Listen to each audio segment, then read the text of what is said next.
Yeah, baby. Hey, everybody, happy holidays and welcome to the Attitude for Gratitude podcast. Tonight, we have got a great show ahead of us. We're going to hear the experience, strength, and hope of Kevin B. And hopefully, he's going to break out the guitar and do a little singing. I know he's going to be singing in the big meeting tonight. And if you've ever been down here on a Friday night, you've heard Kevin B. share or sing. Other than that, this is the Attitude for Gratitude podcast down at Will Work for Recovery, 4026 Washington Avenue North. Feel free to come on down. The doors will be open. Also, on a Friday night after the big meeting, the meeting that goes from 7 to 8, Big O started karaoke, and it's a blast. The few times I've gotten done with the show and they're still going, I hop over there and it's entertaining. It's a great time. Come on down and check it out. I've got the podcast playing on a big screen above the studio. Otherwise, there's a window right here. You can just sit and watch. It's like we're in the Fishbowl Zoo. But that's what the Attitude for Gratitude podcast is. We basically have a guest come on and they share about their experience, strength, and hope and what's been keeping them clean. It is an interactive show. So throughout this show, if there's some questions or something you want my guest to elaborate on or some direction you'd like to hear me talk about or go, post it on the comment section. It is live and interactive. My phone number does scroll across the bottom. You can reach out to me directly. Otherwise, we'll be live on TikTok as well. We're live on YouTube. Just send messages and I'll do my best to get to those questions. Down here, We'll Work for Recovery. It is the nation's largest RCO, which means it's the highest populated recovery community organization that there is. And it's because it is a resource center and because we do have peer recovery specialists and we've got different opportunities and resources. The main thing is the resources. So come on down and get involved. We've got another podcast that takes place on Wednesday nights called Rule 62. And like I said, we got the recovery okie or karaoke. We've got bonfires, ping pong tables, and foosball tables. We have a full gym back here. They're in the midst of opening up a type of shop, thrift store, grab bag type facility. There's just so much stuff happening down here. We'll Work for Recovery. We have structured 6:30 a.m. meetings that take place throughout the week.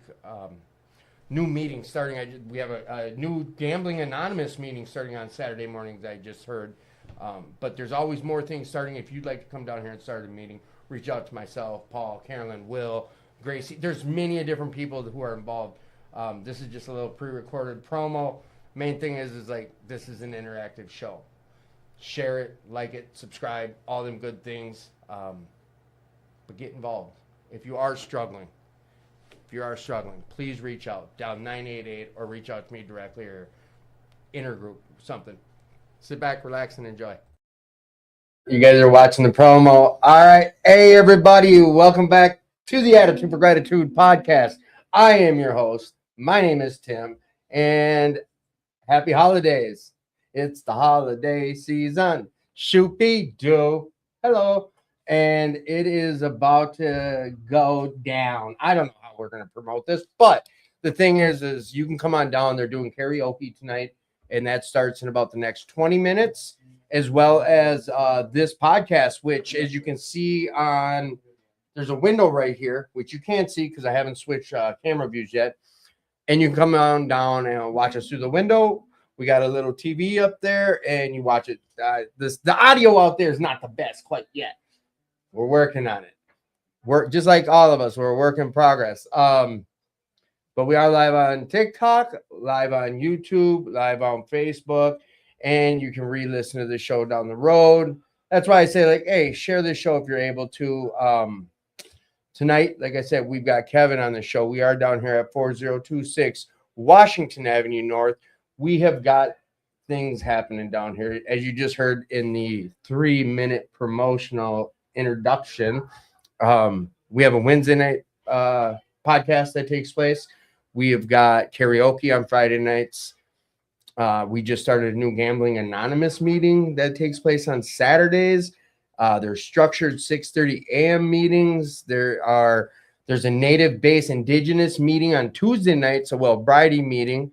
Thursday night meetings, which I was at last night. I slid down here on Christmas, and it was wonderful. Megan runs it's not a typical meeting, and it's more intimate. I think there's 12 of us, but it's just there's so much stuff happening down here. We are an RCO. I did talk about that, and kind of to elaborate is Recovery Community Organization, which means that we are a resource center.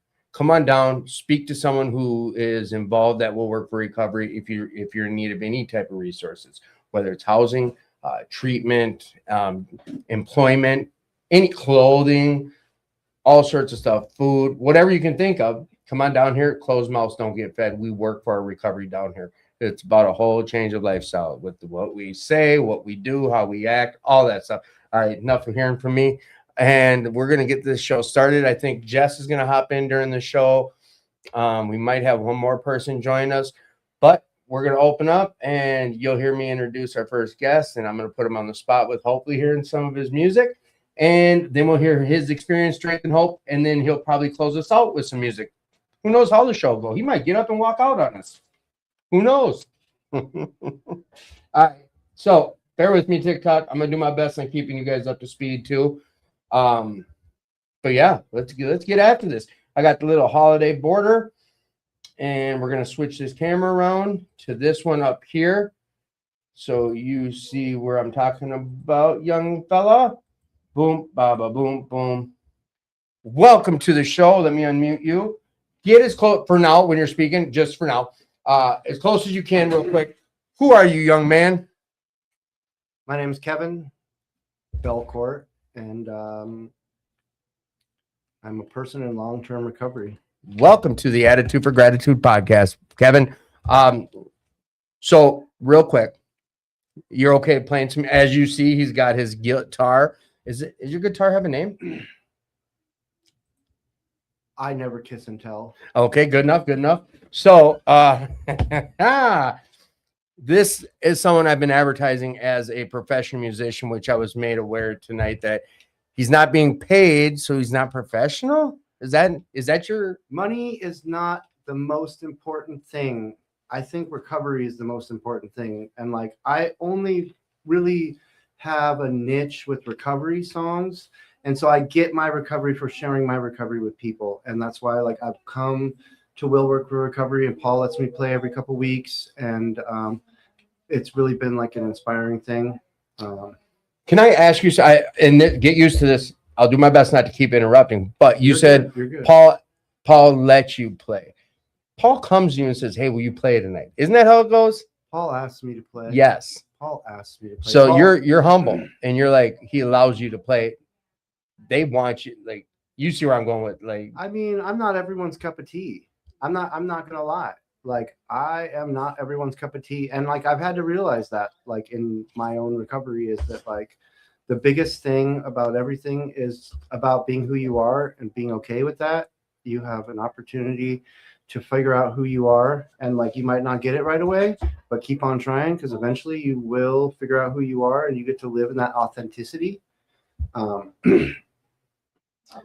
I'll open with this song. This song is 20 years old, and I wasn't in recovery when I wrote it, but it screams out recovery, and it's probably the reason that I'm in recovery today, as I can recognize that. You know? Welcome to the show, Jess. You got here just in time. You can close the door. Oh. Kevin was just explaining this is a song that you wrote 20 years ago. It's a 20 years in progress, because I've like changed it a little bit, but like the actual idea of the Crystal City came from the fact that, you know, I'm from Juneau, Alaska, and it is all granite up there, and there's a lot of people that are really into crystals, and I was a huge crystal meth addict when I first started my addiction. And so like I used to sing it in a way where people didn't know if I was talking about the crystals, the city, the craziness, the greed with it. You know, I had lost my first $100,000 when I was 19 years old, and was crying in the street. I think I was like half naked, crying in the street in the rain. When, you know, instead of like totally losing it, I like figured out how to transition that into something that kept me going. And so, yeah, this is the Crystal City. I played it here many times, and it kind of means a lot to me because it's mine. Yep.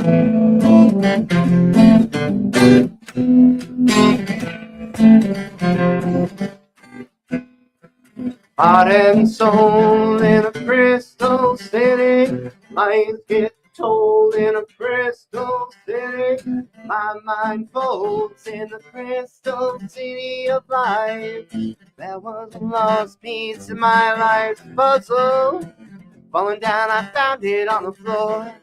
Pick me up before I call, 'cause I'm not ready to come home. And I thought I had direction. Got lost in the storm of lies I believe were all true. Before I ever even had a clue, was walking this dark life on the darkest nights. Seen my shadows in no light, but a diamond gleam sparkled in her eyes, and the greed will carry me back to life. Follow me down and find yourself in the coldness of the crystal city where I had a dream, in the crystal city where I learned about life. But I found the truth from all the lies of a blessing in disguise. I poured my heart out in the crystal city of life. Burning bridges to my common sense, am I crashing with the change? Over an endless river of a dollar spent, and I said, where is my change? I found your change, and the time is now. Are you rolling with me? You can start with yourself. We can change the world. We figured it out. Shout it out. Dollars and cents. That don't make no sense without common sense to make a change. But I'll break it down and I'll run it around, and you think you've got it down. But you're not the only one coming down. With the end, Looney are getting high. Money, some reflections, and a dime and die. It's a change in your cup of common sense. And in the end, your dollars are so spent.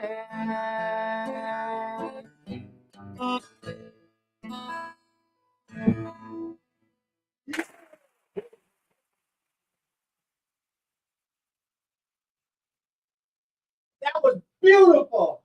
Yeah, baby. That was our Kevin. So that was beautiful, bro. Let's just start this off. How has music helped you in your recovery? Has it at all? Does it play a part in your recovery? And then we're going to get into your story. I mean, you do know that music stimulates the chemicals that we're looking for. Let's pretend I'm a mint and I don't have a clue. Explain.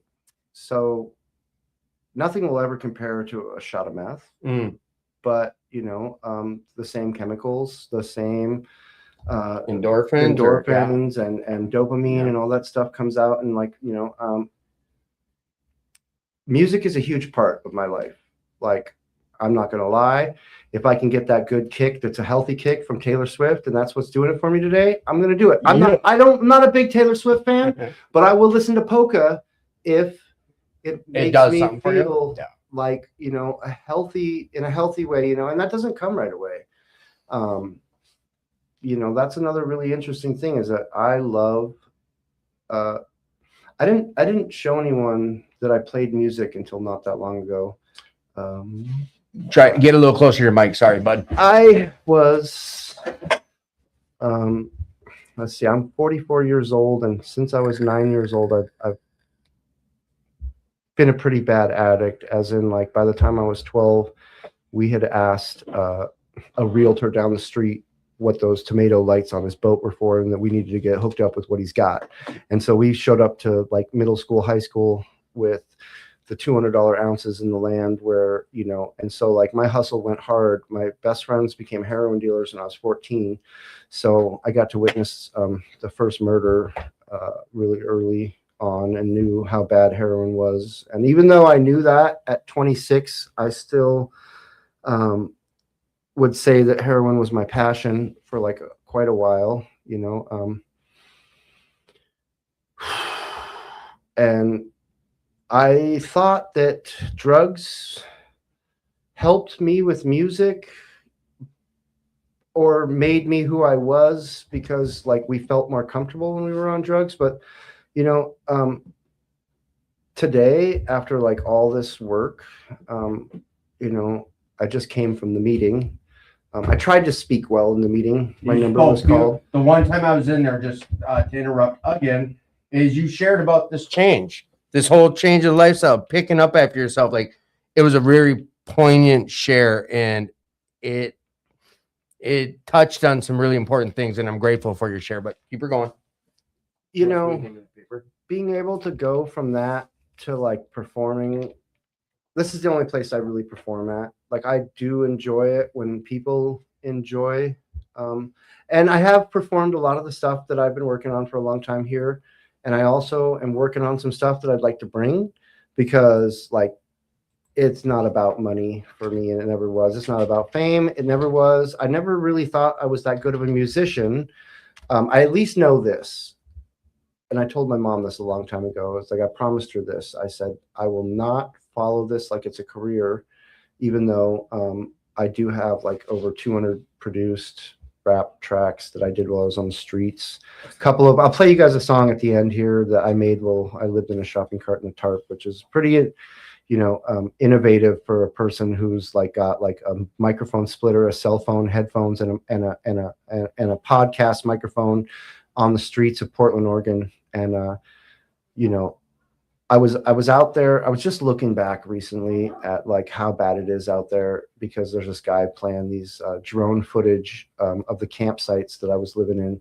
And, like, people are shooting each other, and there's like needles all over the road. The cops come through 2 times a week to exchange your needles, to pick up your garbage, and to like. The cops do that? The cops come through to make sure the city comes through, because if they don't, it'll get like way out of control. It's just a huge mess, and they don't know what to do with it. And like, when I first got here, I was like, this is the most beautiful city I've ever seen. Like, I'm in the promised land. Not only am I in the promised land, but we are in the birthplace of like real addiction medicine, and the birthplace of recovery. And there's this is a, oh man, and I don't say this lightly. I had a cultural crisis. I'm from Alaska, and I am Chippewa Cree. I was born in Havre, Montana. So I grew up with everyone just assuming that I was Tlingit or Shimshan, and no one ever asked what kind of native I was. Is that the real common one? There's no common one. There? So Minnesota is 6.9%. I think it's 6.9% population native, and Alaska is 17.9% of the population native. So when you talk about, I'll say indigenous. I am about to get my, they call it Native American certificate in college. And, out of respect, it's complicated, because I am also, my mom was born in Panama. And so like, I'm definitely a cultural crisis. Most people take one look at me and they know I'm something, You are something. But, I come out here and my last name's Belcourt. And I didn't know this, because we're the only people in Alaska that are Belcourts, and I didn't know anything of it, So I come out here after years of maybe lying about everything about who I was. And honestly, let's be real for a second. I was pretty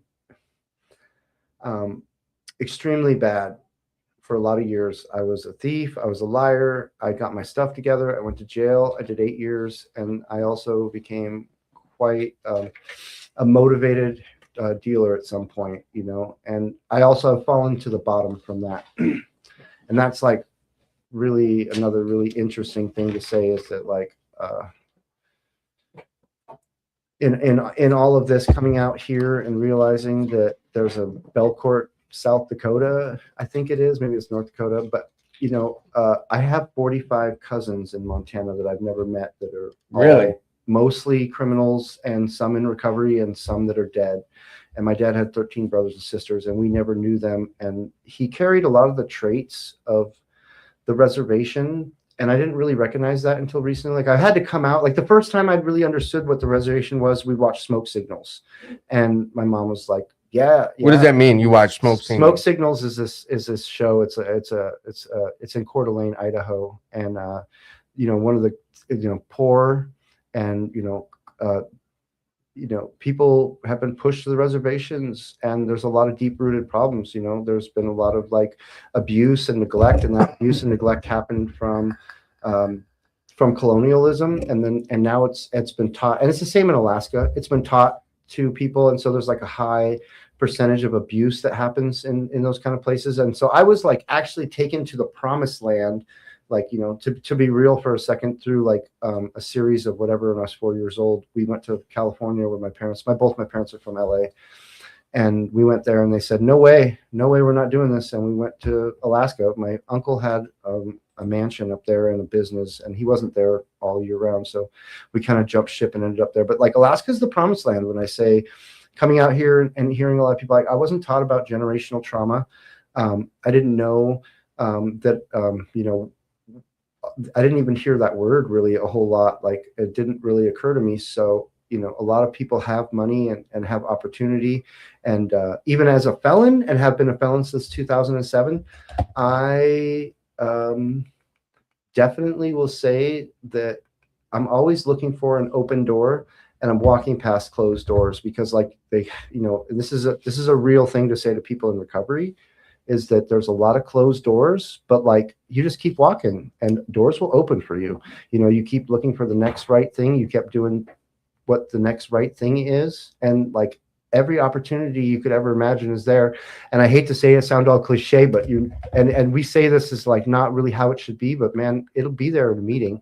If you know, and Tim knows this, that I'm a pretty hardcore AA guy for a bad heroin addict. I'm not gonna lie. I'm not gonna lie. I have been in the bottom of a Russian vodka that cost $8 that I bought at Sam's Club, and thought that I was totally fine. You know, I'm like, yeah, I'm totally fine. Like nobody could have told me nothing.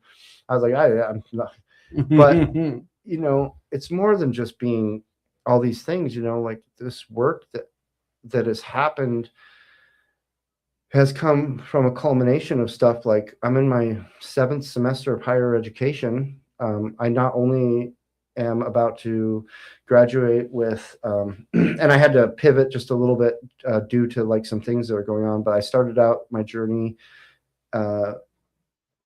trying to get my addiction counseling degree, which is the licensed alcohol and drug counselor, which at the end of this school would be a ADTC, which is a temporary license, which would allow me to work. And I'm actually have done 100%. When I say 100%, I have done 100% in that part of the program. Like, I have A+++++. They asked me to be a tutor.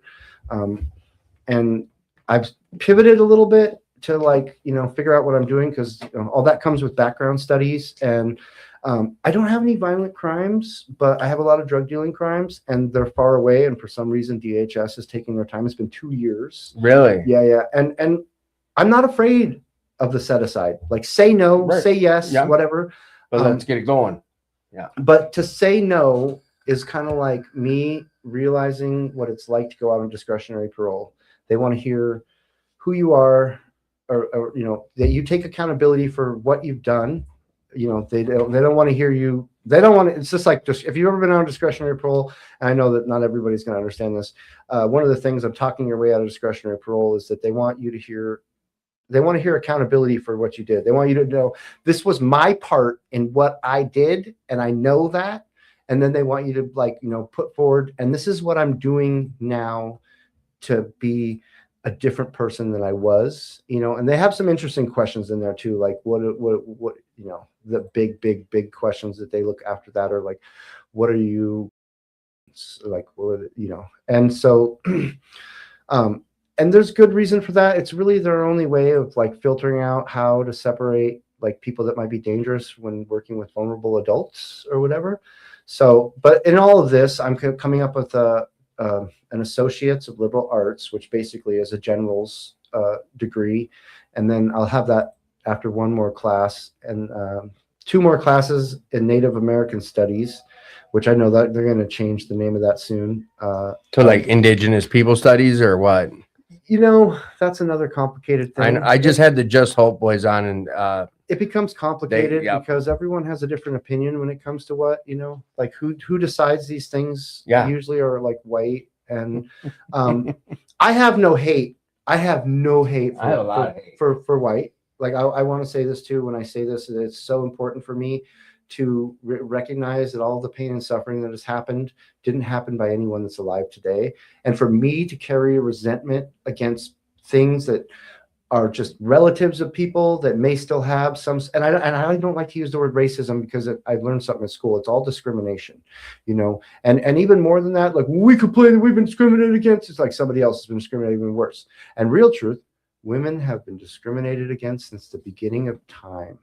And, you know, it's like something that's real interesting. I just learned all this stuff. Like I couldn't have told you much about much, except for today I know that just, you know, I've been discriminated against in a lot of ways. You know, this is As an addict, period. as felon, a person, as an yeah. addict, as a thief, as a homeless person. For a long time, I've been across 5 states and decided that I was more excited about fentanyl than I was about getting a job or being. I couldn't even fill out for a general assistance or food stamps. I couldn't do it. That's how crazy, you know, that's where I was at.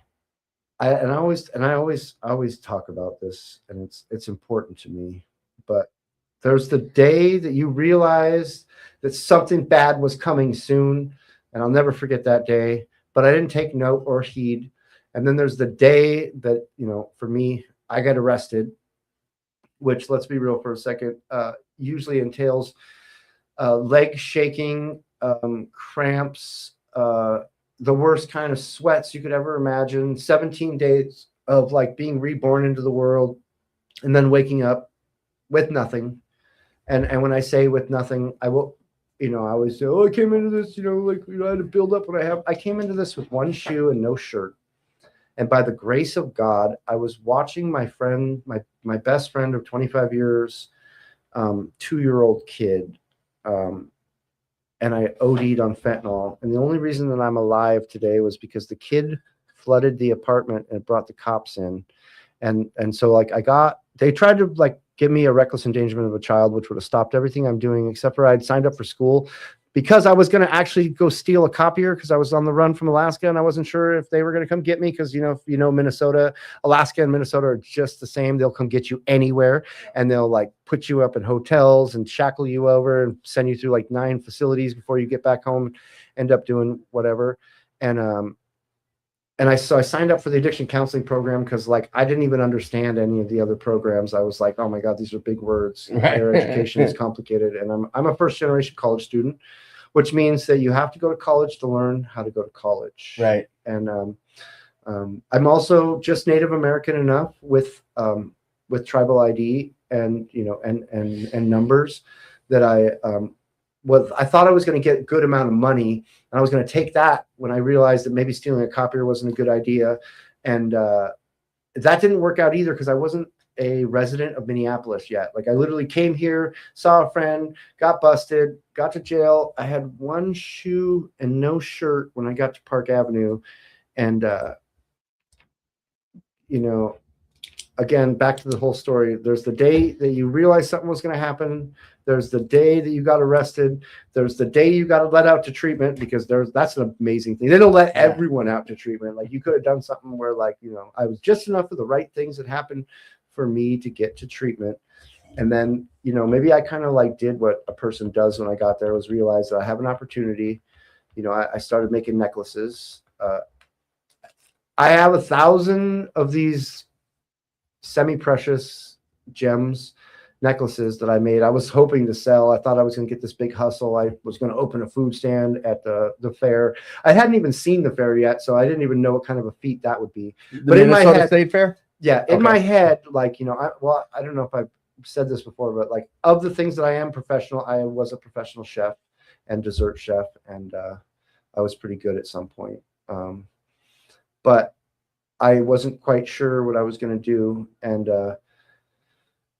so I had moved into New Way, Oregoni, which is where I'm still at 2.5 years later. And I would highly recommend, and I don't say this lightly because everyone's like, I just want to get out of this, like, you know, these complicated, you know, how do I say this, you know, structure, right? For me to have gotten to where I'm at today, I've had to recognize that I have to make it in places that are really tough. Like I first realized that I just came from the toughest places ever, and that what's going on now is uncomfortable sometimes. But for the most part, it's important to like, get uncomfortable and like, get a routine going, and I come to this meeting all the time and never talk about like, I'm a adamant volunteer at AA. I go to NA once a week, maybe twice a week. I was at 2218 yesterday for an NA meeting. And I love that. I used to go there and they'd be like, yo, recovery. And I'd be like, what is this? Like, did I get clean for this? And but today I can like recognize why it's so important that like and I can't sit here and judge anybody because like, well, for one, as much as I'm okay with it, I don't want to be judged.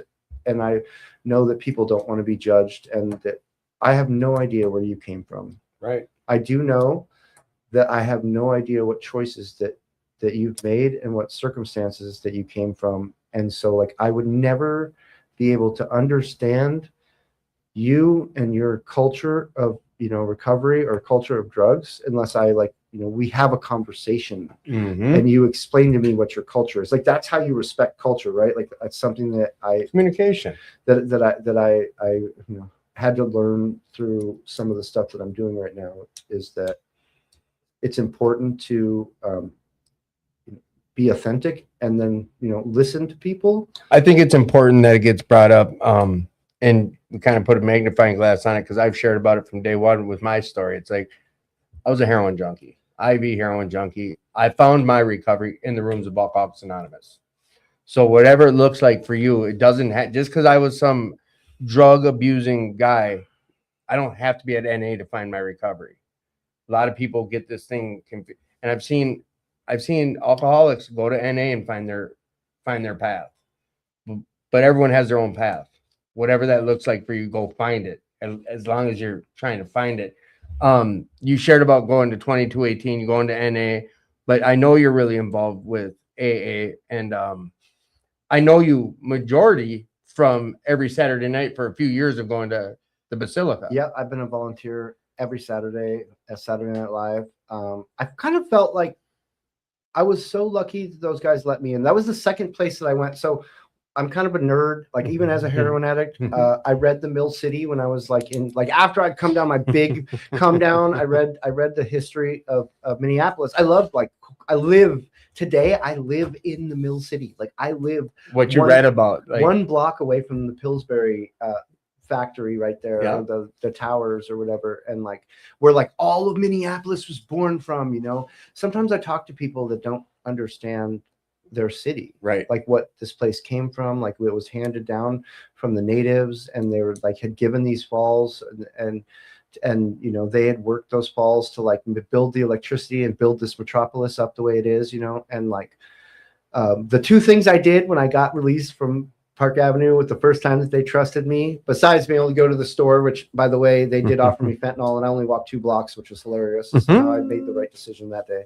But I went to the Mill City on a tour, and then I came over to Saturday Night Live, and somehow or another that stuck with me just long enough that when I decided, and back to the whole thing, the day that you knew something was coming, the day that you got clean, or the day you got arrested, the day that I had gotten clean, which was 17 days in, the day that I'd gotten released to treatment, the day that I'd gotten out. And then of course there comes a day when you decide that you want recovery.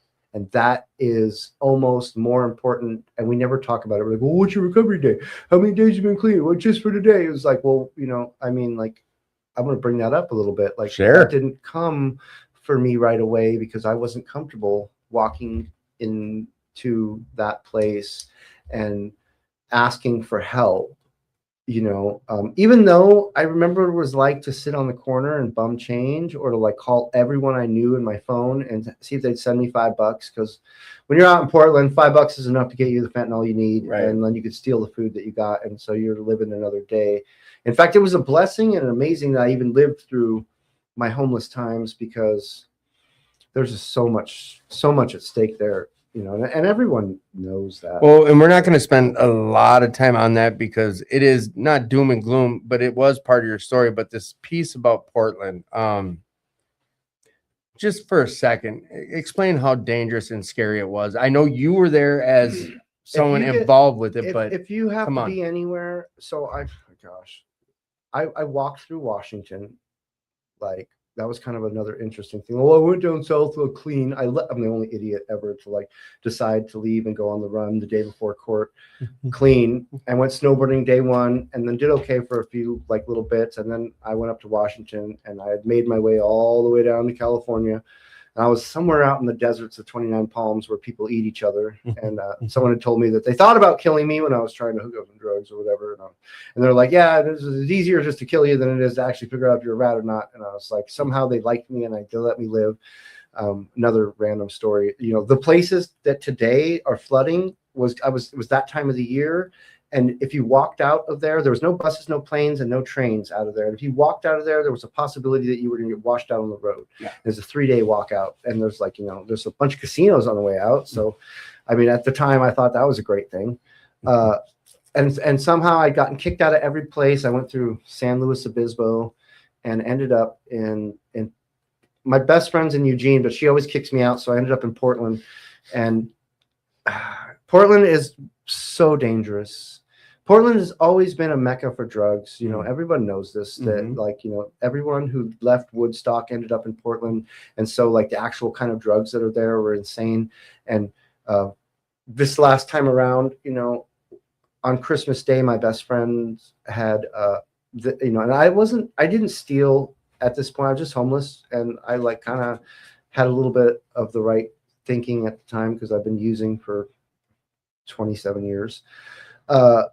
They all went and busted out one of those Macy's glass cases with it's called a cement gun. It's got a 22 bullet in it and a little metal peg comes out. Mm-hmm. And the lady was screaming at all 6 of them as they like took like 150 bottles of cologne and jumped out the window with the police chasing them. And that was what Christmas was like when they showed up with everyone chasing them.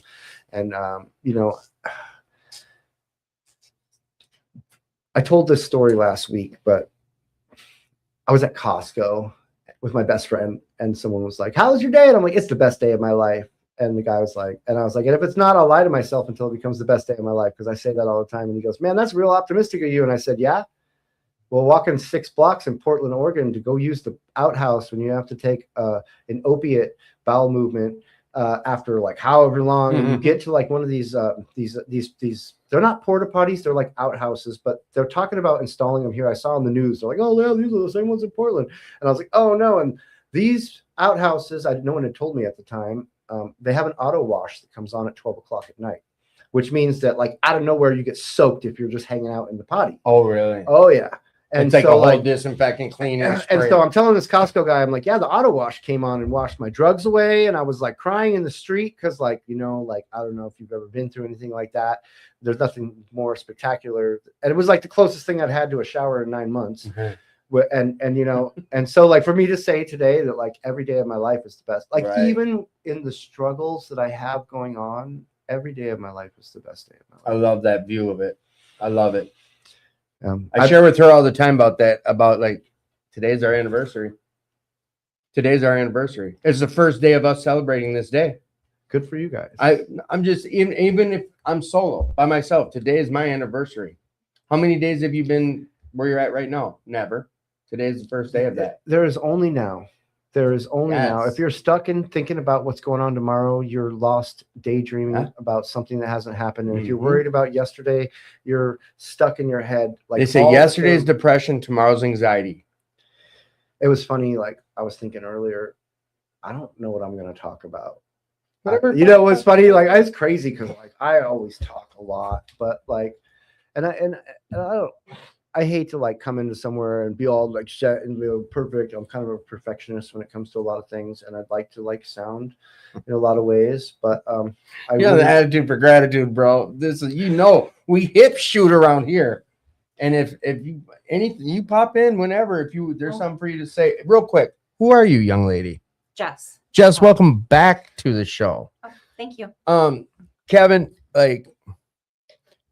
I couldn't imagine this Portland life like that. Everyone, the reason I'm kind of magnifying it is just everyone's heard of it. Everyone's heard about the horrors of how it is out there being the Wild West of just tent city, heroin, fentanyl, open use, ODs everywhere. No cops. No, I just watched the TikTok documentaries of Portland. Yeah. So Like That's all it I is watch. scary, But I've never been there. but it's an IV user's mecca. I wanted to get clean in Portland. How hard or what was that feat like? Did you ever attempt it? Did you walk into treatment? Do they have treatment like here? Like I can speak like Arizona. Good luck if you want. It's nothing like here. Before I quit my Suboxone a year and a half, 2 years ago, I had never in my life ever quit using a drug without getting arrested in the worst situation ever and being forced to face that music. So like we tell ourselves these lies all the time. Okay, Tomorrow, I'm going to do better, and like, yeah, sure. Like eventually you kind of don't rip off the same people, I mean, that's another really interesting thing is that like, I'm not just an addict and I'm not just an alcoholic. I'm not just like a heroin user. I'm not just an IV user. I'm also a thief and a liar and a gambler and a womanizer. And like today I can say that a lot of what I brought to the table has come from me realizing that if you think about it like this, if you started at a center point and you looked all 360 degrees around you, that there's only one path, and some might call it the path, the road less traveled. But really it's like the path of recovery. It's like the hard path, because if you've been down all those other roads, you walked down the road and then had to walk back because it didn't work. And so like, I don't say this lightly when I say that I know for a fact that all 359 degrees of that circle is no-go roads. So like the only road that's a go is the hard road that's in front of you. That like, if you put your big boy pants on and you get up and you look at yourself in the mirror and you say that I'm a warrior today, and you do the hard things, that you'll be able to like, bring to the table a lot of things. And I'd heard a lot of things about like how like look at all these people that are leaders and this, that, and the other, and like I didn't really recognize this until like I became part of the addiction counseling club, and one of my bosses said that was a student leader, and I was like, like the more I was like attuned to that and grew into that, I realized something that like, people always say this too, like I only got a few days, and like I've said that before to Tim, and Tim said, those few days are the most important and powerful thing. And you should own that the way that you own that, because every second of that is a miracle. And that you're a leader for so many people, because so many people haven't gotten clean, and they can look up to you even with a couple of days, and you could say something really powerful. And that is what it means to be a leader, is to like, to lead other people onward. We can't compare each other. We are not comparable. You will be lost in like sadness and if you sit around thinking, I wish I was as cool as them, or this, that, and the other, and didn't just work on yourself. Yeah. I'm a lot of things, but at the end of the day, my big thing that's helped me is higher education. I got to take some communication classes and learn some things that like all the little tiny things like put together, like so important, right?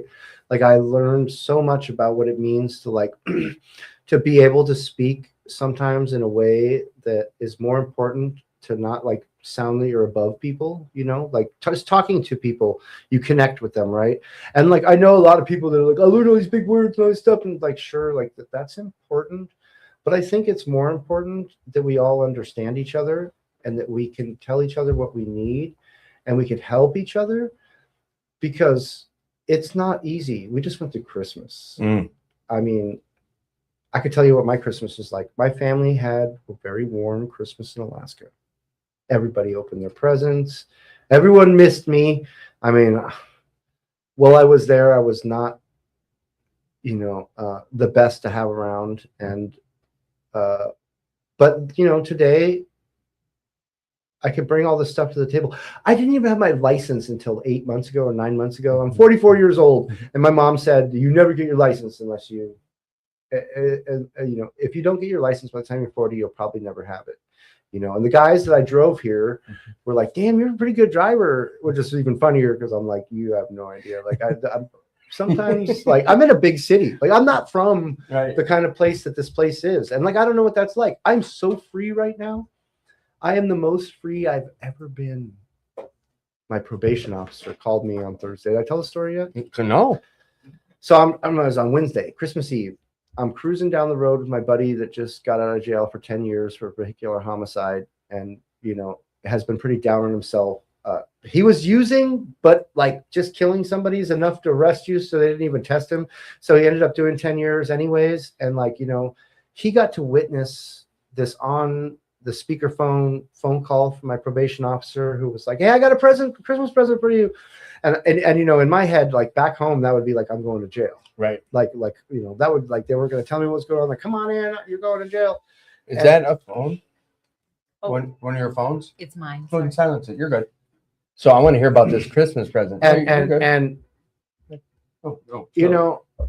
she kind of plays it out for like a couple seconds. And all right, so wait, I don't want to get to punchline yet. So through your head right there, you're like, shit, every time in the past, this means jail or something. Your probation. I've never actually I'll say this. I've completed probation because I did all the time. Right. Yeah. All the time. Right. And extra time. And if you've ever been let on discretionary parole and you got sentenced 4 years, you ended up doing those 2.5 extra years. So what you did was 6.5 years on 4 years. Yeah. And I think time hanging overhead is almost scarier for me than just sitting out the time to go execute. Oh, I've had that too. Yeah. Yeah, that's not fun either. So okay, sorry. So you're waiting for her to give the punchline, and you got your boy with you, just gets out 10 years, and she's like, "I got a present for you, and this is Christmas Eve. Come on, let's hear the rest of this."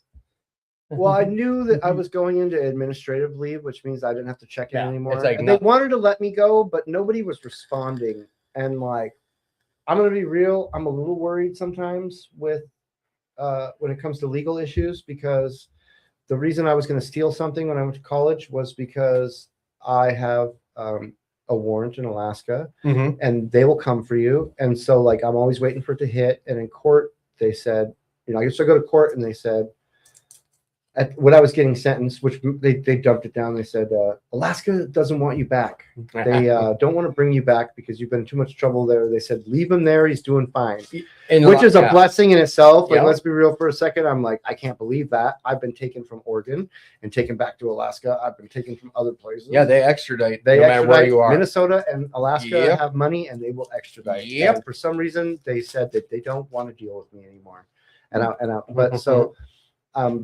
Had no idea what I was going to get. She said that you're off paper. That was just how she said it. Christmas Eve, you're off paper. It might take 2 days.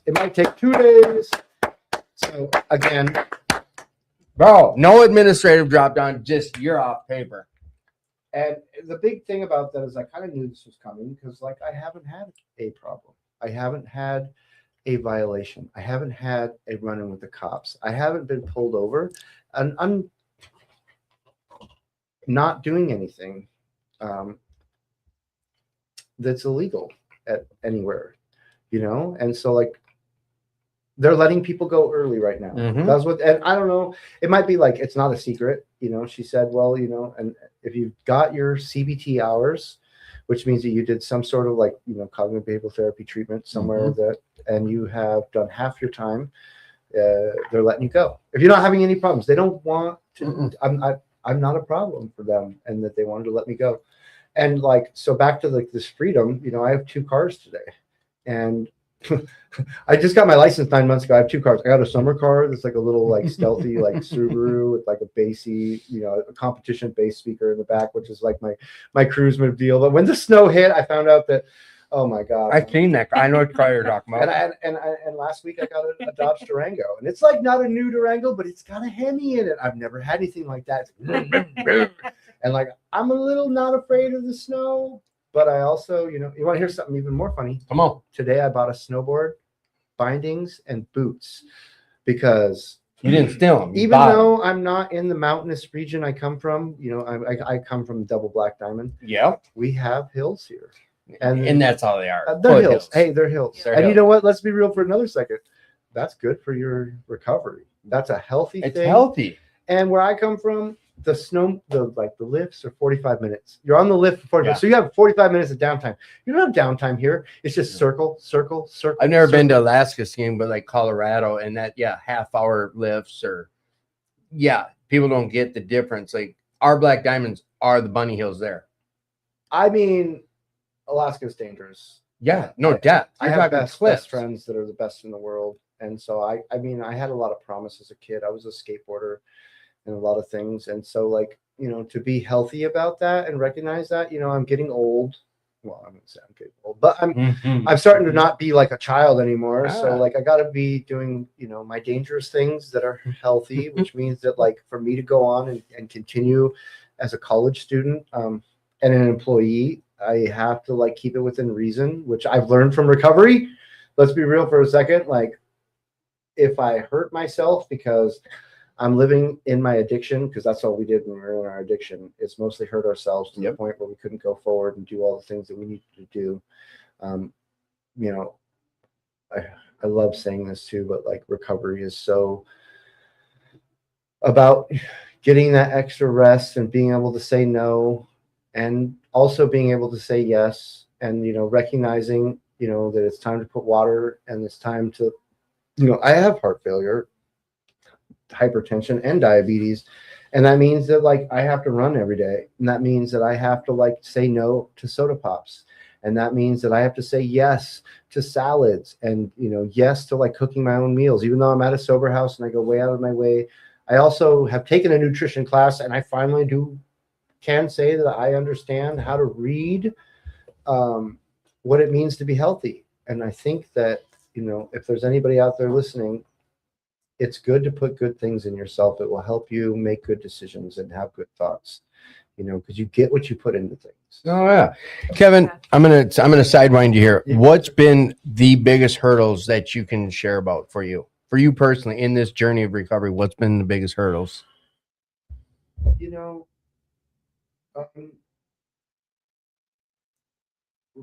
you have to have growth all the time, and that means that like I might seem like a lot of things, but I come from an explosive father, and I am a very explosive person, and I have a very sharp tongue, and no one's ever seen it here, but I could probably make you want to hurt yourself just by how mean I could be with my tongue. Mhm. And so like sometimes I blow up on people in cases and I like will justify them, which is really bad for your recovery. And like I've had enough growth through the times that when it's happened at school,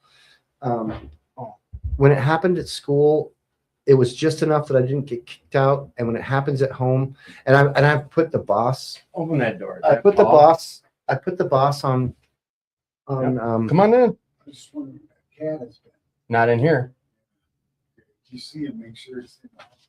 Oh yeah. I put the boss on in a place where, you know, I know that he means well and he wants the best for the house. And sometimes, you know, we could all be in recovery and not see things eye to eye. I'm somebody who studies addiction medicine, so I could tell you a little bit about You're really educated. everyone. Yeah. I wouldn't say I'm really educated. You're but educated I on this. care enough to say that, like, when somebody called me the other day and they said, "Well, they wanted a definitive answer of it all," and they're like, "What's the definitive answer of the best route for recovery?" And I'm like, "Man, there's like 5 theories of recovery, and like, if you really want to know how funny they are, one of them is called the choice model. And let me tell you something, it's not mathematical definites. It's theory. It means that like theory. That's the key word there. Theory. it means that we can have scientific proof that this stuff works, or that like, you know, but like there's so much to it, you know. There's like people that are really serious with the harm reduction model, you know, and I know that it's interesting to say that change. When I first got clean, I'd have told you that the best way to get clean would be the abstinence model, right? Which means don't pick up, don't use. You can't do it. Get away from it. Get different friends. Go to meetings. Hang out with only people in recovery. And, you know, some time has passed and I'm able to walk into a bar and get a burger and not get a drink today. You know, like I can go into Matt's and have a Juicy Lucy and sit next to some guys that are drinking and not have it be a problem, because I know that that's poison for me. Poison. I break out in running, I will be like 10 states from where we're at. I'll like, don't know how I got there. I'll have blood on my forehead. I'll be in some ditch somewhere. I'm like way out in the middle of nowhere. Someone poking me with a stick. This is a true story. And they'll be like, you're on private property. I'm like on some church commune. And like, I don't know why, but there's like 2,000 fentanyl pills in one of my pockets. And like, this is crazy because as a bum, you know, you could have nothing, but you'll still have your 2,000 fentanyl pills, right? Well, yeah. But Drugs like your matter. clothes are dirty, you haven't seen a shower, your head is bleeding, and you don't know what state you're in or why you're where you're at. Your phone has 3% battery on it.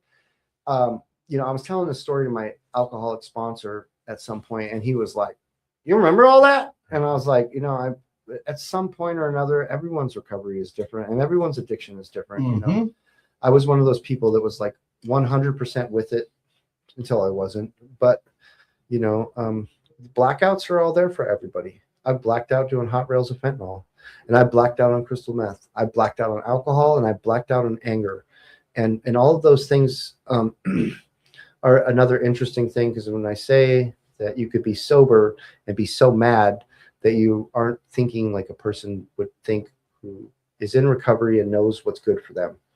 And so when you asked about growth and like what your struggles, I was talking about growth in my recovery is to recognize today that I'm able to not get mad like I usually get mad, which, let's be real for a second, could be really dangerous because I'm usually a nice guy. And when I get mad, I get really mad. I get so mad.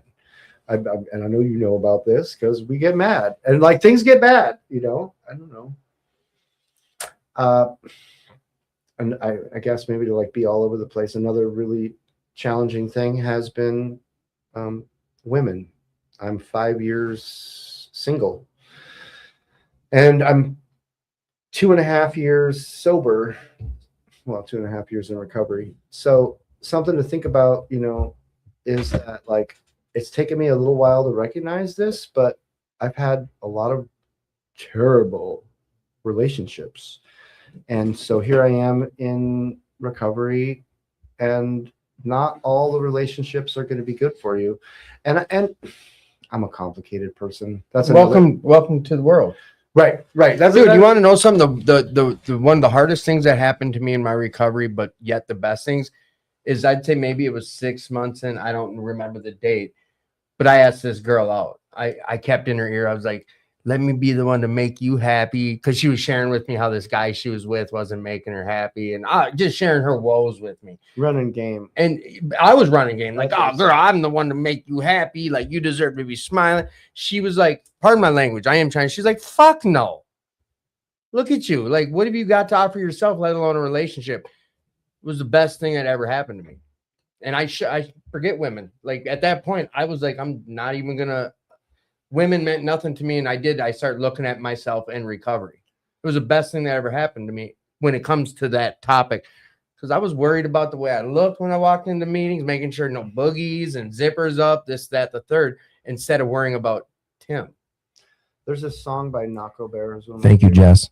favorite artists. It's called Dichotomy. And he explains that dichotomy is in the song. He says dichotomy is loving somebody that you love them as they are, and you don't need to change. You know, like when we think about like, you know, the kind of things that we did in relationships and, you know, in drugs, was that we were always trying to like change everybody. And like, while doing that, you were disfocused on the actual work you could do on yourself. And like, so like, I guess today the question I asked myself was like, well, what do I bring to the table?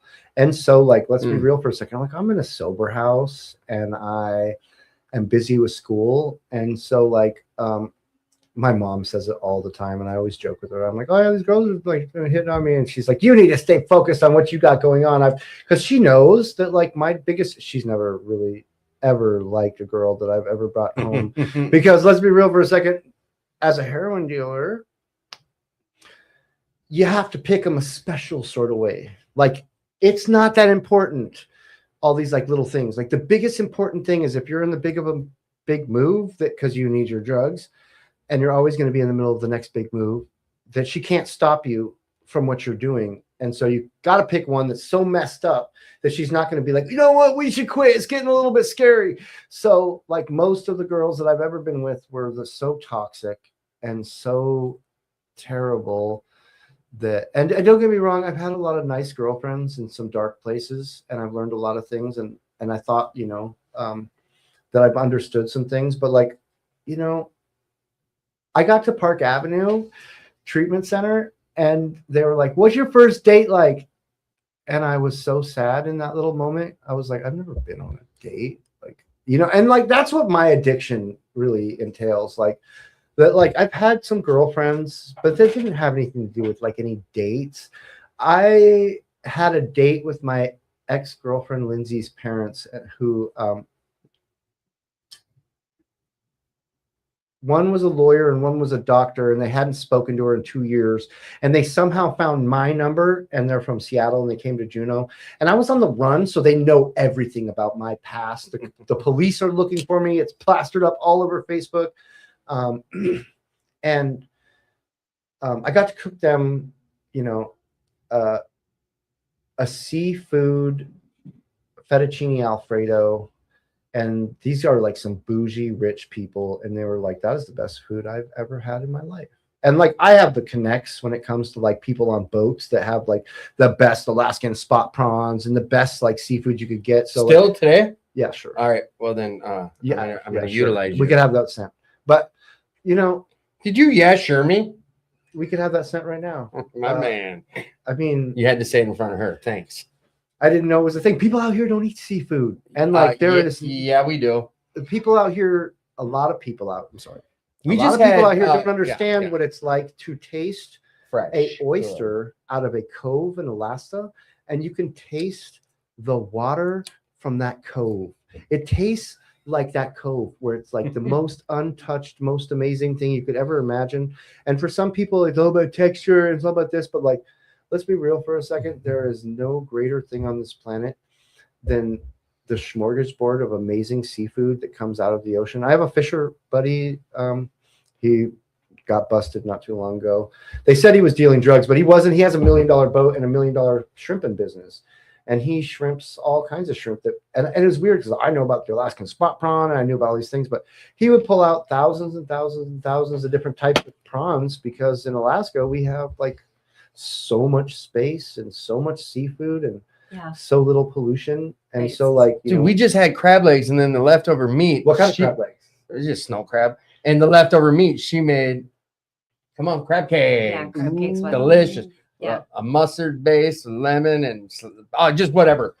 We are going down a different road. No, that's the closest thing I ever came to a date was like that, and it was really not a date. How important is a relationship with that type of relationship to you today? How important is it? Serious. My main focus right now is I'm almost to the promised land for what I'm trying to do. And like, I would be very open to a relationship, but like a relationship is different than I see a relationship before, because it's not about what you can do for each other.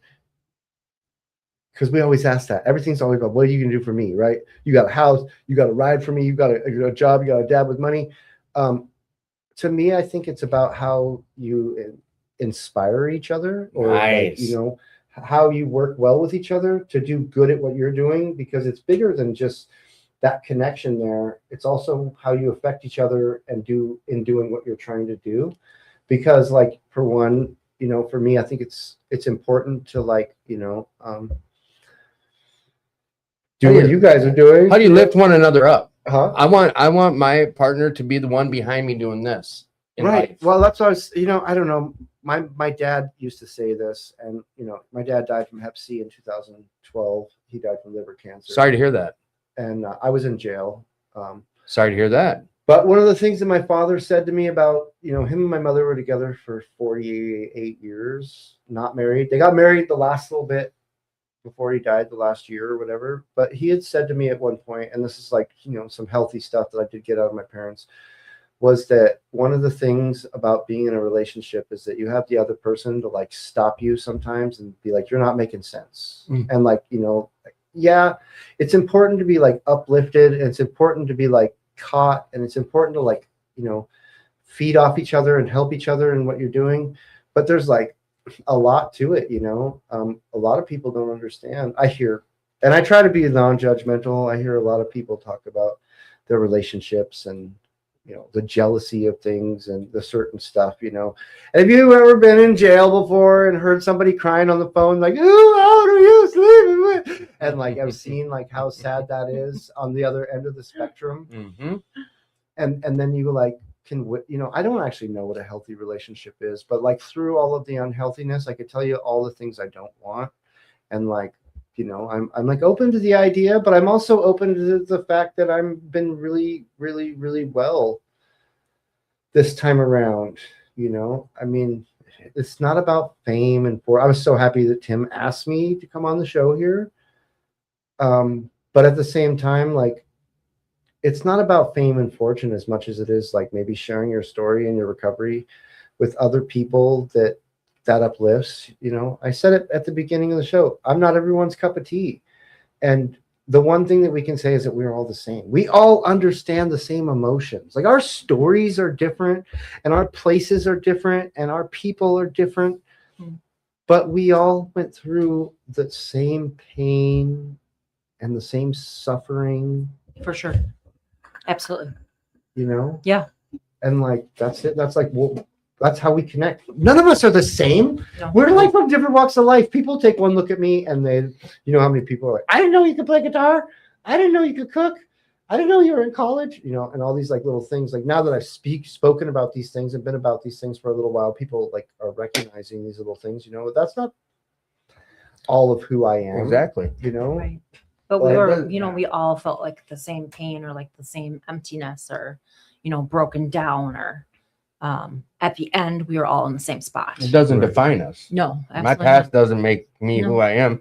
It's part of what made me who I am, but it's not who I am today. We love you, John Bryce. Thank you. Yeah, absolutely not. It's not who I am today by any means. But I wouldn't be who I am if I didn't go through what I went through. Same with you. And same with, that's just a statement. For sure. It's a statement. No one's going to be, we are who we are because of what we went through. And it's what we do with it and how we choose to move forward is what makes us. Yeah. Being aware of what you just shared about with the relationship, like you're aware. In the past, me personally, I wasn't. I spent the first 6 months of my relationship asking and saying, like, I don't know if I'm a good man. I don't know if I'm being in a good relationship because I've never done it. That's because you have a lot of game, but now you're like growing up and realizing what it means to be a man. And if you like listen to some like really interesting music, it's there in the words that like you can like run game on anyone, and you can like be like great in bed and all these things, but like to really keep a person, I want to say there's like a lot more at play there. Hell yeah. So to like waste some people's time, like let's say there was a girl on TikTok that was like hilarious. She was like, what'd she say? It's a terrible statement too. She was like, he said he didn't want to, what she said? She said he wasn't ready for a relationship. We met on a dating app, which speaks a lot in itself, right? Because like she hooked up with him, and then he like played the whole like card that like and like so he's out there playing this like little thing, which is funny because I don't mess with any of that stuff. I'm not a like dating app sort of person. Like I don't know if I'm even a normie person.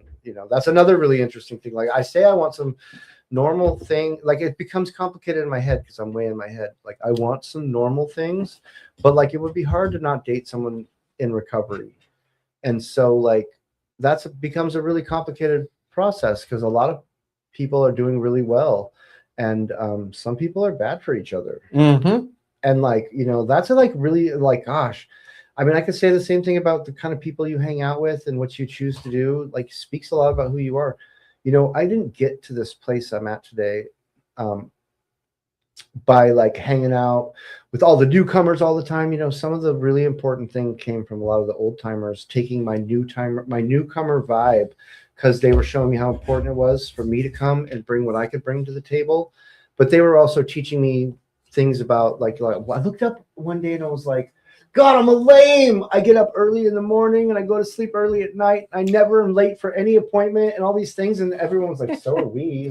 Like be an adult. Like, like, are you welcome to the world? Are you going to go on with your life? Like showing up late to everything? Like no one's going to hire you or take you serious. Like you want to, how you show up is so important. I like show up early to things that some people just don't, you know, like Oh, I'm happy you guys think that's funny. Is, No, is that not something people come on here and say? No, it's just a realization that it's It's a like, good thing. yeah, it's a awesome. It's Yeah. welcome to the world, dude. yeah. I mean, yeah, and that's another thing. It's just a simple, normal thing for like, gosh, there's, you know how many people We there are all that experience that. never seen a lick of recovery Yeah. or addiction that are like, yeah, I show up on time and I take care of my stuff, and 1 + 2 = 3, and then I have like No. everything that makes sense, you know. I could oversleep for a 5 p.m. shift. Yeah. So I totally get it. Like, it's, and I was never on time for stuff. So I don't totally understand.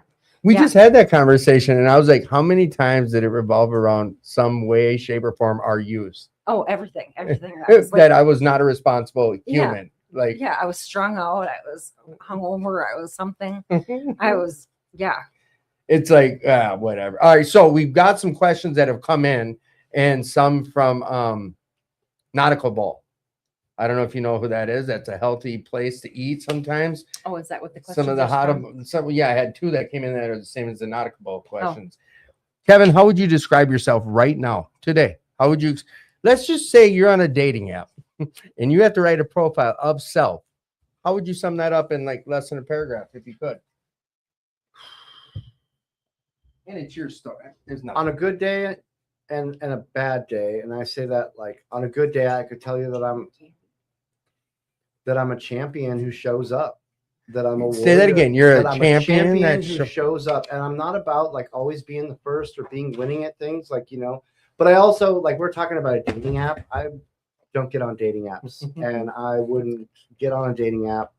And you know, I just got done watching a thing about how we like know they're like studying like molecular science, and they understand that like that you're like you're a Wi-Fi. You have like your memories and stuff like that are like in between like an actual electrical chemical process and also like a Wi-Fi signal, which means that like us being in the room together, we're like exchanging chemicals in the air, energy, pheromones, yeah, all sorts of things, 100%. all these things. So like us being here and us like being in the digital world kind of becomes kind of complicated. So like, you know, I do recognize when I'm on text, sometimes texting people that like that's not my real authentic self, that like through like kind of like reading and being able to I was taught something in school. If you don't think that you're a very good at punctuation and spelling and things like that, and you speak well, you could probably go to school if you recognize that if you speak well, you already know everything about where all of the punctuation goes and that you have a voice that sounds just like that. But like to be able to come out and connect with people, like if it was just me in this room talking to people over the line, it's not the same for me. Like, you know, as much as I do care deeply about your followers and the viewers and stuff like that, I'm here in this room with you guys. Yeah. And this is like what's happening in this room right now is happening with your guys' energy. I'm really powerful sometimes, and I can take the microphone away, and don't always. Gosh, I can have really good conversations, and I'm not today. I'm like all over the place. You're doing great today. And you know what? I share this all the time. And when I do my promos, whatever, I selfishly do this show. This isn't for nothing personal to whoever's listening, but this is my Friday night meeting, bro. Yeah. I've been saying this for now 5 years. I didn't realize it's been that long. I've been doing this for 5. It's my personal Friday night meeting where I get to hear someone's experience, strength, and hope, and I get to interrupt them. Fucking score. And I stay sober and clean. Like the energy that happens. Your recovery is not perfect, and you're not perfect, and I'm sure you recognize that. And that's part of one of the reasons that you get comfortable and uncomfortable and figure out how to get comfortable again, right? Because like I have to be that way. you know, one thing that I can say recovery has taught me is that I'm able to recognize when I am in the wrong. And then I'm also able to make amends, which means that like I don't just apologize today on the big things. Sometimes I do cut people off, and sometimes I do not recognize little things because I'm not perfect. But to be able to like come out and say, I'm sorry, I did this. What can I do to make it better is so big, because it brings the other group in equally, right? Like you're allowing them to feel better and help you feel better and learn from the experience and teach each other I mean, It's a men's 101, baby. it's a big thing, you know, because like people talk about it all the time, but like how many times has everyone said I'm sorry and then did the same thing over again? How many times in the womanizing in my past did I say that I was sorry to like calm the problem, but didn't really mean it? Mm-hmm. And so like it's an emptyless apology, and I did it my whole life. Tim asked a while ago, what's the biggest struggle? Hurdles. Being able to recognize when you're wrong and go back and apologize, because as an addict, I will justify anything and say you were in the wrong and not recognize that I blew up and that I wasn't, professional. Yeah, when emotions are high, things get different too, though. For me personally, like when my emotions are high and something's happening, I don't resort right back to this. It hasn't taken place yet. I still let my emotions get in the way, and then I go back amending later because I realize, shit, that's not how I wanted to show up during that interaction when my emotions get involved. Because we all have emotions, and like they sometimes run the show. I don't want them to always. All right, another question came in, and it was, where'd it go? Right here. I have them numbered. Come on, fat boy. Talking to me. But now we're gonna have a cooking date, dude. I didn't know that you were. What motivates you the most, Kevin? Oh man. And then you're answering that next, Jess. Oh man. Oh, Let Jess go first. What motivates you the most, Jess? And you can't say me. it's not you. Are That's worth you staring at yourself in the mirror? No, I was staring outside at the skyline. Can you see? Is the mirror pointed at either of you? If you look in the mirror, can you see yourself? Either of you? No, I can see. I can look if I see over it. Oh, I tried to angle it so you guys could. What motivates me the most? Like a meeting or church. Faith? Yeah, faith. My faith. I want to say that's probably my biggest motivators. Yep. Come on, baby. That if I work hard enough for it, I can keep myself moving forward, because I've been to the bottom of the valley and dug down under the river. And when I thought I hit rock bottom, I was nowhere near what that was. And I thought I was doing really well.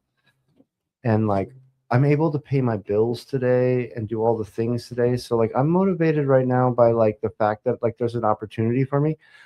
I was dead in 2016.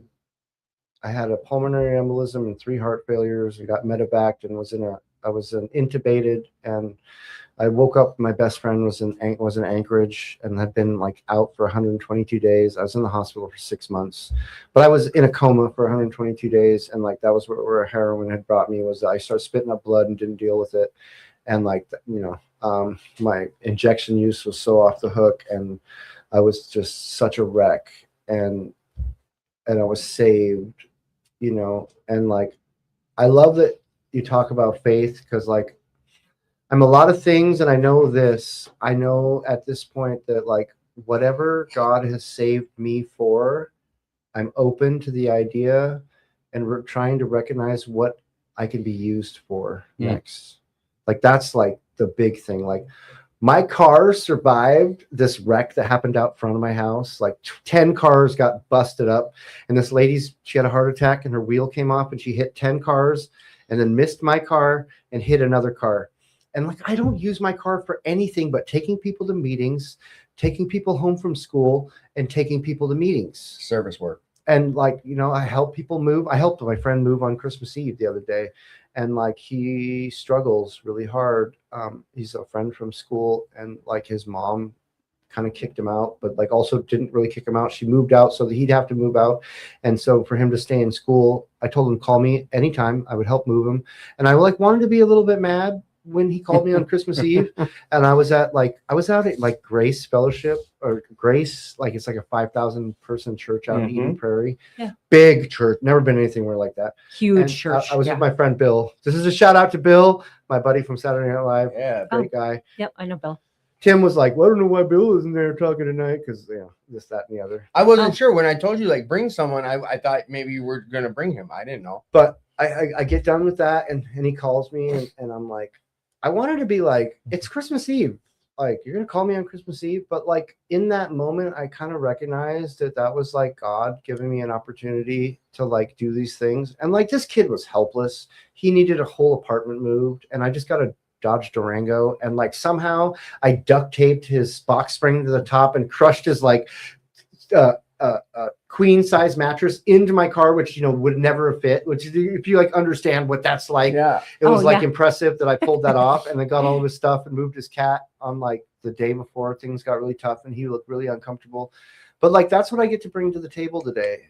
You know, You brought something up. You said you brought up the word God and faith and this and that. We haven't touched on it. We're going to touch on this and then get to starting to kind of wrapping up. We went 1:20 already. That means it's a good show. It feels like 10 minutes. Do you have a faith today? And if so, how does that play out in your life and use it in your recovery if you do? How? Talk to me about your faith.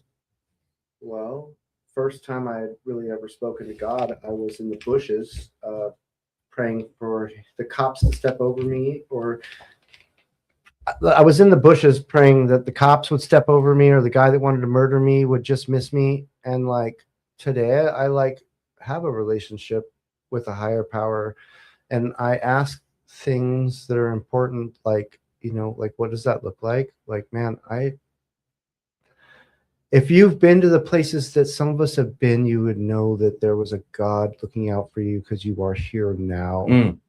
And like, I don't come from a religious family and I try not to make things complicated, because when we start talking about the Bible and religion and this, that, and the other, but like, man, if you're in recovery and you don't recognize that somehow or another you've been saved and have the opportunity to help other people, which really isn't the opportunity to help other people, it's allow other people to be helped so that you could be helped, and recognize that God is going to give you all the struggles and everything that you want, you know, all at the same time. Well said. Yeah. No, really, Amen. really well said, brother. Yeah, for sure. All right, Kevin, hey, pick a number 1 through 100. Out of the blue, we're taking a hard left here. 78. 78. What did you have for breakfast this morning? On the real, I Yes. drove up to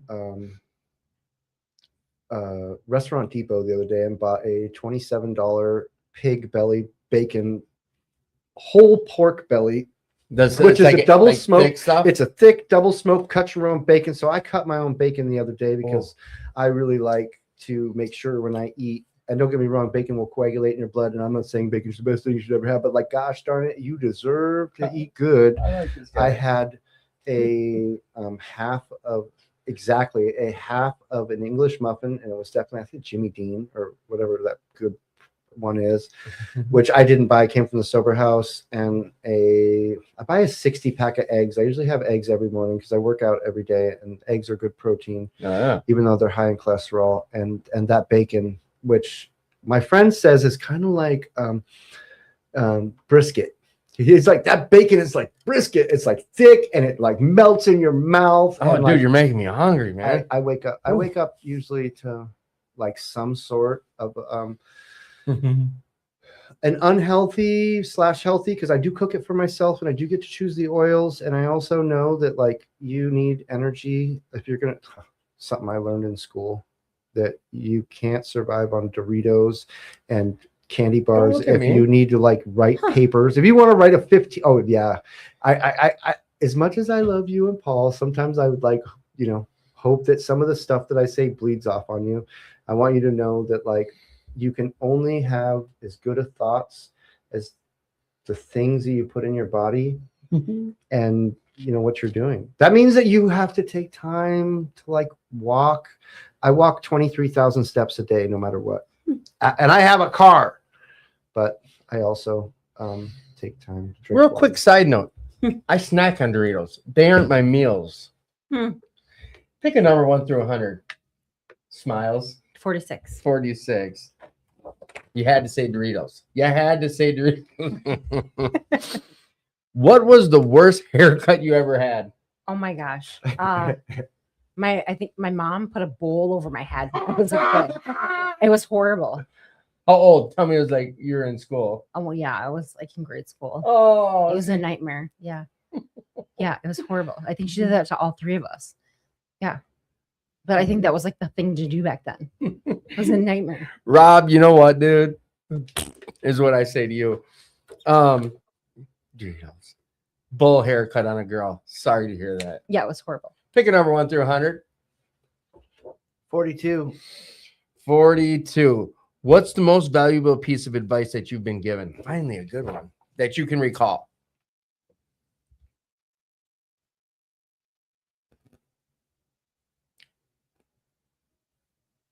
To remember to be kind with yourself and others, because more important than being intelligent is that you're kind. It is, you could be a lot of things, and you could be everything that you're trying to be and not be up to par with everything, and be a kind person and be the most beautiful, spectacular thing that you could possibly be, because being kind is more important than anything else. Would you be willing to come back on the show?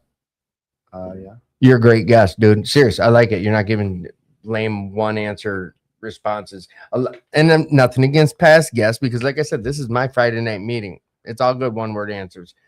But I was just having a conversation on the phone when I clicked over from you with someone about basically what you just said. And I think one of the most important things we need to do is give ourselves grace. We have to show everyone else love and kindness and grace, but it's important you give yourself grace. I would have said, Who's hurt you more than you, Kevin? Serious, in your life? nobody's ever hurt me more than me. Yes. I almost would have said to that last one, somebody said that my philosophy teacher just said that the most valuable thing that a person can bring to the table is critical thinking. And I know that that's important, but my mom is a kind, beautiful human being who never speaks bad about anybody. And if I was taught one thing about anything, it was that, like, you know, people say that she kind of gossips, which isn't true, because she's never said anything bad about anybody. But we're from a small town and we like to know what's going on. Right. And we tend to, like, you know what's going on. But she never says anything bad about anybody. And like, she's just so kind. She's opened the door. Your mom? My mother Nice. still opens the door on Thanksgiving and Christmas to like our drug addict friends who show up. Like, I've been clean for like a few years, and like a buddy will show up and she'll open the door and feed people and just be like endlessly kind, you know. And like, something that she taught me was that, like, people might not be here forever. You have an opportunity today to treat this person the best they could ever be treated, and they may not be here later on. So take this time to be nice to people, which I can't say I always am, and I know that you probably can't either. This one here could be an angel. I don't know. She is. You're an angel. Okay. Accept it. No, I'm gonna have my days. Pick a number. Pick a number 1 through 100. 15. 15. Interesting thing about you that you dislike. Oh, I think sometimes I struggle with perfectionism. Yeah. Yeah. I think we can all relate to that. Yeah. To an Yeah. extent. Yeah. Or setting too high standards for self or whatever. Yeah. Yeah. Kevin, 1 through 100. 27. 27. If you could instantly be an expert in any subject, what would that subject be? If I could instantly be an expert in any subject, what would that subject be?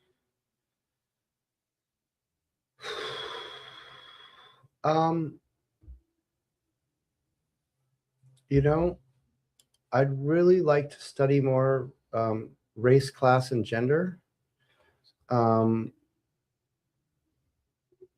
Only because I learned a lot of things about some of the stuff I spoke earlier on discrimination and, like, you know, real truths behind racism, and like also like real deep rooted pain, and like maybe history, like the history of all that stuff, like where that all comes from, so I can better understand how to not be stuck in a world where I'm like, because one of the ways that we get rid of these deep-rooted problems that we're having in society that seem like a big issue would be to like understand where they came from and why they are the way they are, you know, and so that we can like move forward. Because at the end of the day, I think it's really important to take the blame out of stuff and maybe like put some education into it. And I think it would be cool to like get out and be able to say that, because like no matter where you go, and especially in recovery and at work and in places like this, like fishbowl of Minneapolis, which is like quite the diverse population of this, that, and the other, like some things people don't understand sometimes. They're like, they're being racist against me, but like that's a complicated thing to say, because that really is only like one directional. Yeah. And so like what people are missing is that like I think it's important to like recognize like where all that came from and like what that means. And like at the end of the day, no one really says this a lot, but we've been discriminating against women since the beginning of time. Yeah. And like it's not really talked about a whole lot, where, you know, this, that, and the other. But like some way or another, I think it's I don't know, I guess maybe like some sort of study on like what it looks like to all come together and like be in harmony. I don't know. No, that'd be the day. Let's do one more round of numbers. Jess, pick a number 1 through 100. 72. 72. What is your favorite TV show? Do you have one? I don't know that I do. You know, I used to really like MASH or Big Bang Theory. 4077. Yeah. Really? I didn't know this. Really? Yeah, I used to really like it. Oh, we're gonna bang out some MASH. I love MASH. I grew up. My dad and mom loved. We watched MASH like. That or Gilligan's Island. You know, I used to really like Here on Gilligan's Island. Yeah. There was a professor, Marianne, the Skipper, Gilligan, Ginger, and who's the last one? The Thorntons. Come on. Who are they? I can't think. Yeah, you know who I'm talking. The husband and wife. Yeah. The only one who's really guaranteed to be on there getting some. All right. So, Kevin, pick a number 1 through 100. Yeah, I'm thinking February. I want to have you back. That gives us about 3 months. 44, no problem. All right, cool. Yeah, I'm already thinking about some things. The zombie apocalypse is coming. Who do you want with you? Living or dead? Famous or not famous? Who do I want with me for the zombie apocalypse? Mm-hmm. Mm-hmm. You know?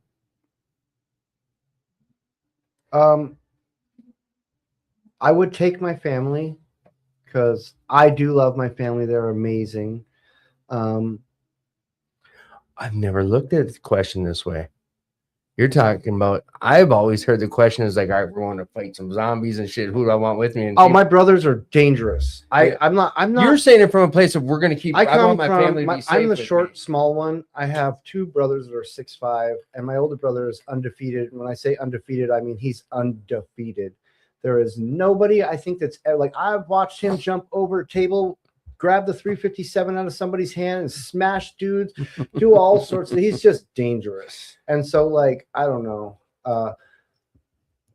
But out here, oh man, the zombie apocalypse. Yeah, I gotta veer that question differently. Like, who are you gonna take with you to fight in the zombie apocalypse, or who are you gonna take? 5 of the best drug counselors I can find. And when I say that, I mean like the most harm reduction, kind, you know, educated and willing to be patient, because we are in the zombie apocalypse, guys. Like, don't let anyone tell you anything different. And you've been in Portland, so I know you've seen it. And remember this: what we're dealing with today is worse than what they try to portray on TV and books. It's worse. It's worse. It's worse because you don't know it's happening like that.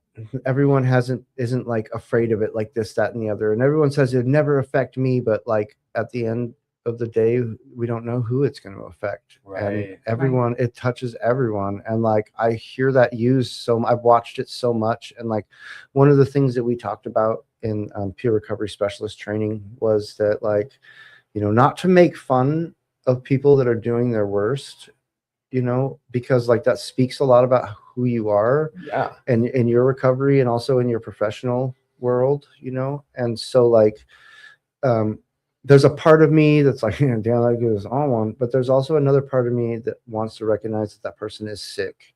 And the one thing that's amazing about this being a zombie apocalypse is that there is a cure, and that cure, that it is possible.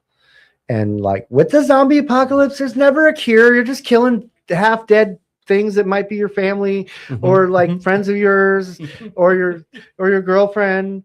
And that's like really sad. And like that's kind of like living in a fantasy. So like I'm gonna be real here for a second and say, like, man, like some counselors on the front line, like some of the people I know that work at Park Avenue, and some of the people I know that work at Twin Town, or like some of my buddies from school that are out there right now doing things in like some of these really, really hardcore places that everyone says is hardcore, but at the end of the day, that's where the front lines of the fight is happening. Yeah. All right. So the name of this show is Attitude for Gratitude. Jessica, tell me about your gratitude. Oh, my gratitude today. Well, I'm grateful for my puppy. I'm grateful for my home, my beautiful little apartment that I made myself. My job. I'm grateful for you. I'm grateful for my my sobriety and my faith. Yeah, I'm grateful for community. Grateful for Harper. Yeah. Kevin, name of the show is Attitude for Gratitude. What's gratitude look like? I've been told that I have radical positivity, which I also was told that isn't a thing, which was really funny to hear somebody say that you have radical positive. You're so positive. It's annoying. Somebody said, but good attitude and gratitude about everything is so important. I always thank all the cooks at the places where they give out things and they invest their times on the holidays, like I always stop and like be real genuine with people. I'm like, thank you for your service, which at the end of the day, we say that to a lot of people, but like, these are all soldiers, even though they're not recognized for that. Just like people in recovery, when we say, thank you for your service, we're like, man, you're a soldier. And what you've been through is just as crazy as real war. And so like, man, just being able to like recognize, I'm grateful for everything. I'm grateful for this. I'm grateful for you guys showing me what a healthy relationship could look like. I don't know for sure, but I will say that it looks good from here. And gosh, I'm grateful for the ability to still have a brain that functions after 29 years of heavy drug use. I'm grateful for a family that talks to me today. I'm grateful for the opportunity to help people. And I'm grateful for all the help from the people that help me. And I'm also grateful for the struggle from the people that think that they don't help me when they may not realize that is like such a big deal. Is that like, without that struggle, I have nothing. And I'm grateful that Tim's going to let me play a song that I've never played for anyone anywhere, except for like maybe some of my friends that have known me. All right. So then with that said, but we need a 3.5 millimeter jack, a headphone jack. So like, can we do it? Like a mic to like Bluetooth it or something? You mean for what? To have a speaker? No, to like into the system. Like no, this one there's no headphone jack. No, not like you'd think, because I have it. I can't do it. If I what about a little speaker? I have that right there, my Bluetooth speaker. Right, that yep. You just got to pair it up. Yeah, sorry if you told me. Go ahead, let it fall. You're good. If I'd have known ahead of time, we could have done something. But I have this jacked in because of this camera. While he's doing that, I'm gonna kind of do some wrap up stuff because we're gonna end the show with Kevin's. You are doing a rap tonight? I'm gonna play a beat that I made. It's called Shopping Cart Tarps, and I made it when I was in a shopping cart and a tarp Yeah, in when Portland. he was in the and jungle. It's something I don't get to play for people. No, it's all good. So you just let me know when you're ready. I'm gonna do a quick outro and then we're gonna end the show with you. Ooh, this worked. Jess, if you could have any superpower, what would your superpower be? Ooh, I'd want to read people's minds, or I'd want to fly. Fly or mind read? Mhm. Kevin, any superpower, what would it be?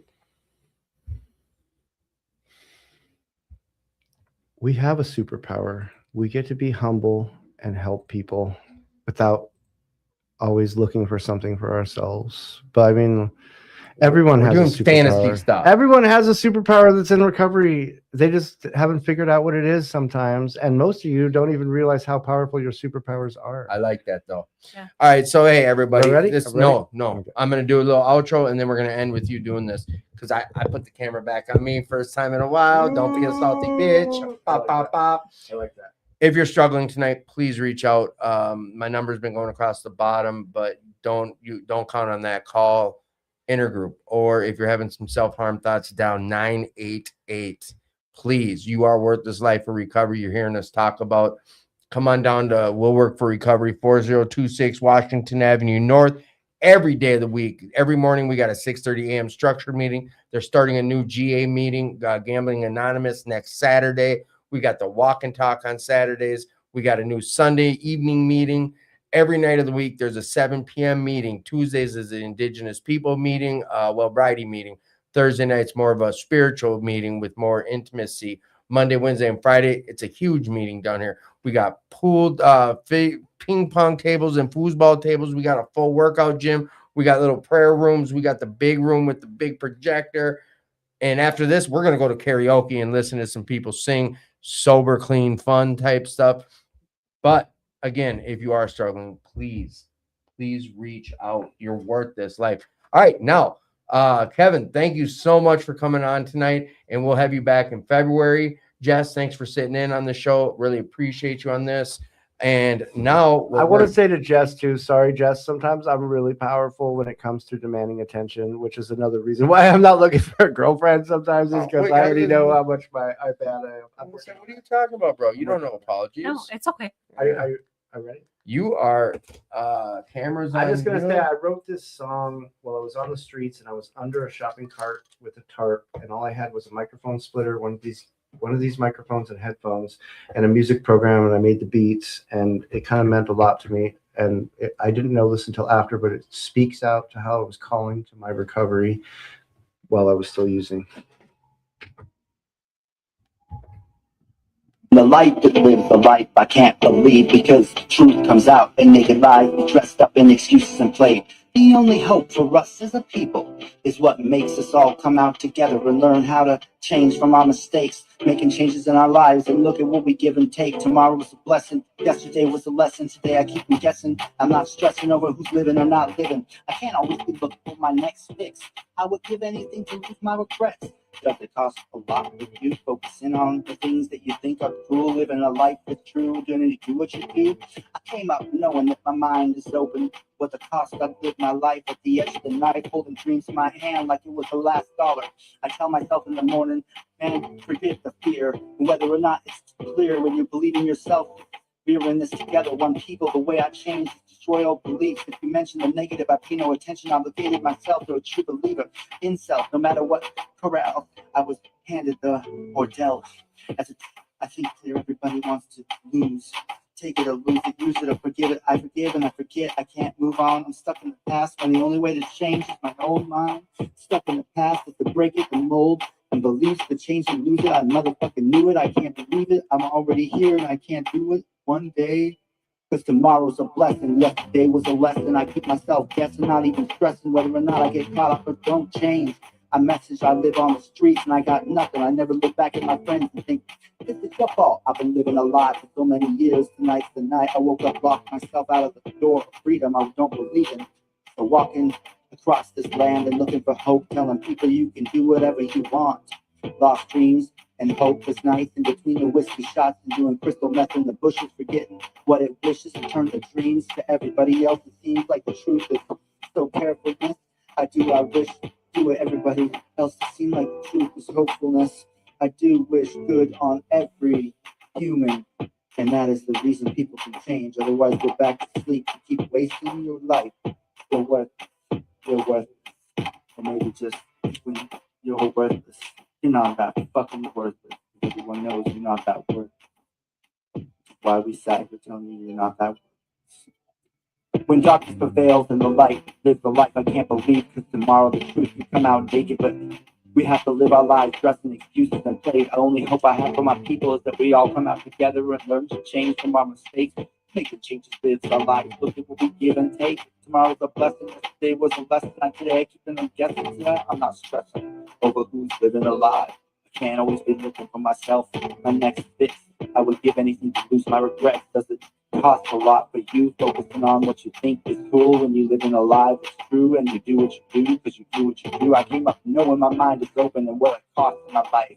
On the edge of this night, holding my dreams in my hand like it was my last dollar. I tell myself in the morning, man, I think clearer. You got to let go fear, whether or not you believe in yourself. We are in this together, one people. It is the way I change or destroy my old beliefs. If you mention the negative, I pay no attention. Obligated myself as a true believer in self. No matter the cards I was dealt, in order to think clear, everybody wants to lose it.